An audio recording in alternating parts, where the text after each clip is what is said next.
It is skinny time and time to finally get some details on what happened on The Bachelorette. Okay, so he wasn't with us, this guy, Monday night. So you're here now with the analysis. Yeah, I didn't think I was going to make it, to be honest. Four hours of The Bachelorette. Yeah. On Monday and Tuesday night. Very subtle. Terrible towel edition here. You'll see why momentarily. Let's just reset where we were. Please. 17 guys started the episode last night. There was a rose ceremony pretty much straight away. Allie, Christian, and Nick B. Forget them. They're gone. We didn't know them anyway. Okay. 14 were left. They were off to the wilds of Pennsylvania. Ooh. Roll that beautiful Bachelorette footage. One-on-one. Starts off a one-on-one date with JoJo and Luke. That was a sled dog ride. It looked like fun in the snow. But the real fun was had in a hot tub out there in the middle of the woods. Where else would it be, of course? There was champagne, there was strawberries. You get the idea. This was a really good date. You get the idea that Luke is going to be around for a while. He gets the rose. Excuse me, the group date was why we had the terrible towel here, was because they were in Heinz Field in Pittsburgh. We're going to play some football. You see Big Ben Roethlisberger there. These guys worked out a little bit. No one was all that good at it, to be quite honest. Not even Aaron Rodgers' little brother?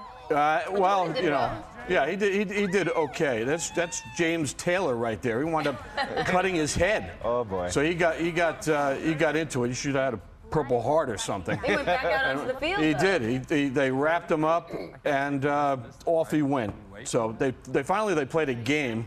It was relatively closely contested, or something. Wound up being decided by a interception return for a touchdown. Speaking of Jordan Rodgers, he actually got the rose, so he's still very much in the thick of things. Little brother's on. Put it that way. Bet he did. Really, this whole episode was about the 2-on-1 date. Alex versus Chad, our guy Ocho Cinco. Chad. They went on a 2-on-1 date. Of course, there's only one rose involved, so somebody's going home. Aww. Alex and Ocho Cinco just didn't like each other through the whole season. The date was basically, painted as a good versus the evil villain type of thing. Came down to JoJo's decision which of these two dudes was going to stick around. Sounds like a tough one. Yeah. JoJo had a lot of time to think about the whole thing. She wound up telling Chad she doesn't think he's the person that he really says he is.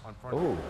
I don't think that the way that you behave and resort to violence is something that's acceptable.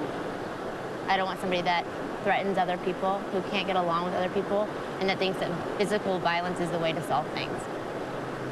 So with that said, Alex, we accept this rose. Please, thank you.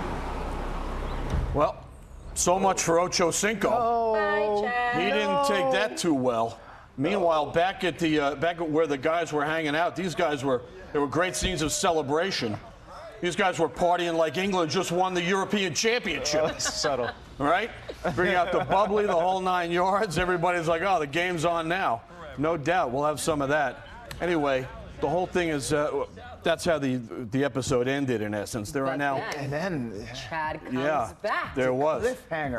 There was a little bit of cliffhanging there. You had some creepiness from Ocho Cinco. Hanging Chad. Yeah, knocking on the door. Uh-oh. So this is going to get... Maybe it's going to get messy, or maybe it won't. We'll see. Bring the security guards in from L.A. 13 guys remain. There's no episode next week, so we're back. The episode is Monday the 20th. And on that note, I think the analyst is out. All right. Thank you. Thank you very much, sir. Oh, the rose. Is this for us? Yeah, it's a real rose, too. It's lovely. Next, taking political theater to a whole new level. Meryl Streep has more award nominations than any actor or actress in history, but this may have been her toughest role yet. That's her? A 3-time Oscar winner donned a fat suit, a toupee, and a face full of fake tan to transform herself into Donald Trump. And it does appear as that she kind of nailed it right down, to Donald's pursed lips and his braggadocio inflected voice. It's all part of the annual Shakespeare in the Park Public Theater Gala right here in New York City Monday night. She's a method actress. I wonder if she did that to get ready for this role. She's acting.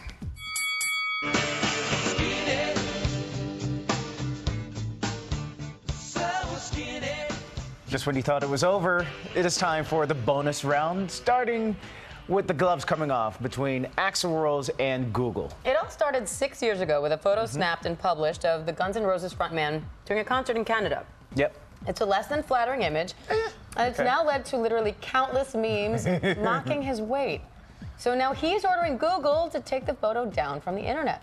Okay, so some of those memes include take me down to the bakery city, and oh, sweet piles of pie. And of course, welcome to McDonald's. We got super size. Here's the rub. Even if Google does succeed in taking down the original photo, it lives on forever in the form of millions upon millions of those altered memes. Now, Google has declined to comment on the case. I just did a Google image search. It's number 3. He's still there. All right. Next, in other heavy metal news, a rare peek inside Ed Force One. Forget about a tour bus. For years now, this has been Iron Maiden's tour bus. Just a Boeing 747. Ed Force One, named after the band's mascot, Eddie. And as you can see, it is pimped inside and out with everything Iron Maiden, right down to customized seat covers. But it gets better.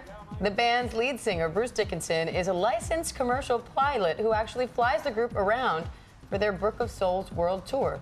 They've gone to 35 countries. Yeah, amazing. And by the way, the band doesn't actually own the $350 million plane.